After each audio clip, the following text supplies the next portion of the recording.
I think I can pass as someone that's not gay, and so driving the car is kind of like adapting being gay as like a skin color, and I think most people, if given that option, do you want to deal with how homophobic people are and have every single person know you're gay everywhere you go? I think most people would choose not to.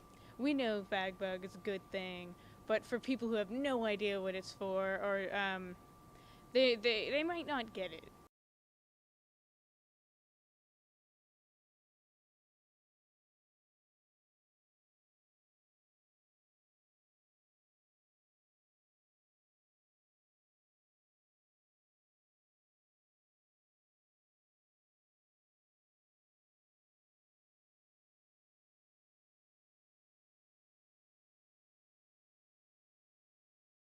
Or I've always been an artist. I'm a very conceptual artist, and so I see the car as like a performance art piece, honestly. So everywhere the car goes, it's an ongoing.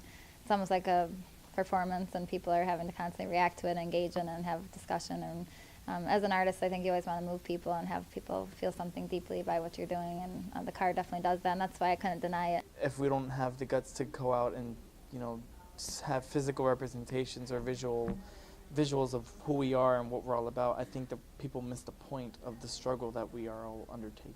The transformation of my car is very symbolic of the transformation of myself. Yeah, people don't really understand that side of the creative side of what I'm doing, and just see the action I'm taking, or that, oh, you're just, yeah, more than being gay or being an activist, I'm an artist. It's just me trying to share like who I really am with people, and but also sharing other people's stories through my story. So I like being behind the camera and documenting what people share with me too, and getting people to open up about important topics and issues.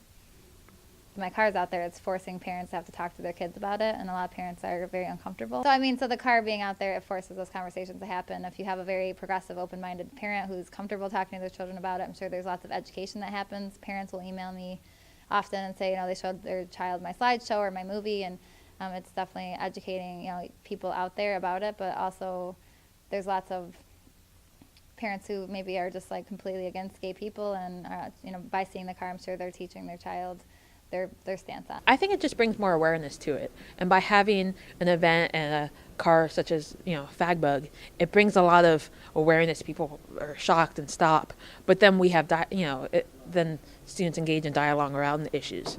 So it's incredible. So there's just misconceptions. Like, I'm gay. If I have children, I don't think my kids will be gay per se, and it's just, I think there's this fear that people will, if people are and they know about it, that they'll become gay, and people think that's wrong and don't want their kids to be gay. So they just think if you don't talk about it or don't tell them about it, you're protecting them or sheltering them from the power of the gayness, I guess. I feel like as a society we have come a long way. However, I think that the closer that we get to basically like equality for all people everywhere, the more hate crimes take place, because people are so afraid of giving up that way of life that they've had for all this time that they act out, which is exactly what happened to her car.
So things that shocked and surprised me as a viewer, I think when you see that, you're probably shocked and surprised. So I went into this thinking that, my partner would support me, my friends, the city of Albany where this happened, the gay community. There's certain people I expected to support me, and I was really just shocked that every single person that emailed me that whole year, except one person that attacked me, every single person happened to be gay that was like sending me like hate mail about what I was doing, and that was really surprising to me. I don't like homosexuals, but still nobody deserves that to be written on their car. After my road trip was over, somebody in Tampa, Florida threw a huge concrete rock through the back window of my car. They also threw a huge concrete rock through the living room window where I was staying in a house at the time. So imagine if this is a couch.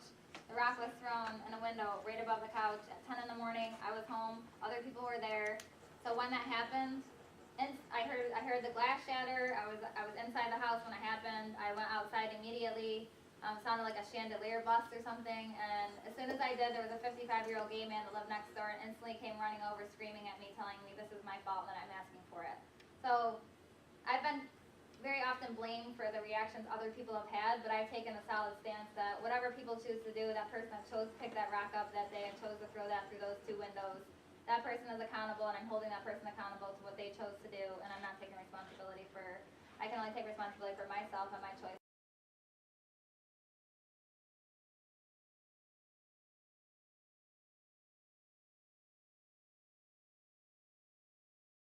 The absolute most horrific, worst thing people have ever said to me is absolutely through email, through Facebook, through behind a computer. Nobody has ever had the balls to come up to my face and say some of the nasty, horrific things people will send me via email. I'm sick of seeing your car around here and sick of hearing how inspiring of a person people think you are, or vice versa.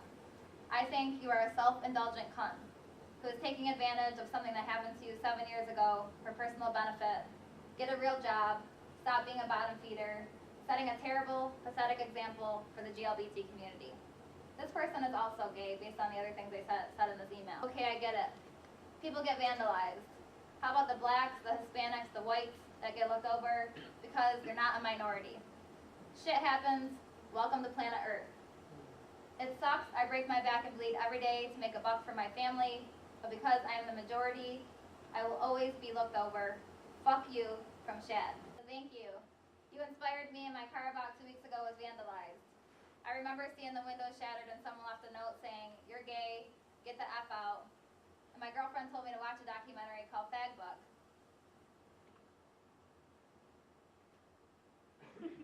You showed me it's okay to be who I am, and no threat can change me.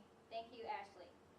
Hey, I just wanted to say that I really enjoyed your film, and I'm amazed by your courage. I'm a heterosexual man and have used ignorant slurs to describe homosexuals in the past. I would like to apologize to you and everyone else, and will make sure I teach my children to be more understanding than I have been. Working my film, my partner, Sue, at the time, broke up with me 10 days into this road trip. All of her friends publicly boycotted me, and I really got ganged up against. A lot of people went against what I did that I expected to support me.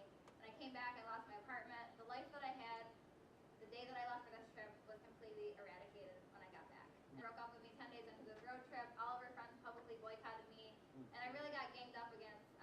A lot of people went against what I did that I expected to support me. When I came back, I lost my apartment.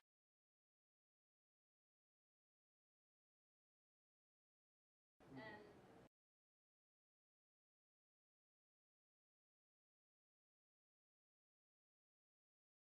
so I got married a year and a half ago in Manchester, Vermont. So things sort of rebuilt, but I had to start from square one afterwards. And so my wife, her name is Sonia, and one time we were driving, someone that plays basketball with me and parks your car next to my car. Guys that play basketball will tell me they walk to their car to get in their car to leave basketball. Because my car is right next to theirs by default, people that are on the highway or street will drive past and scream out and yell and call them a faggot. So my car just being out there forces people that don't deal with homophobia to realize what it actually feels like, that would never have to experience that.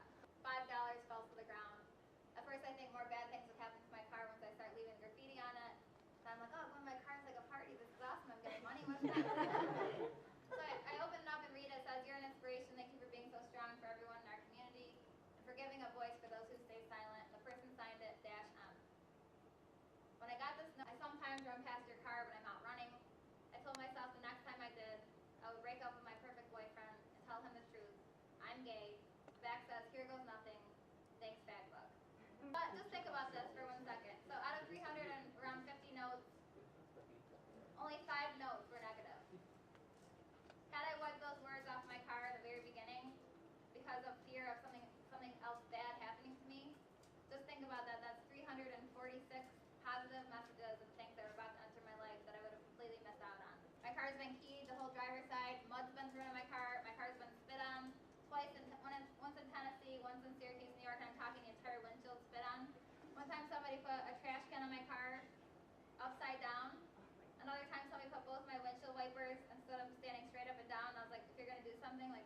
Wrote it with dry erase marker, so obviously they weren't that committed to what they did, right?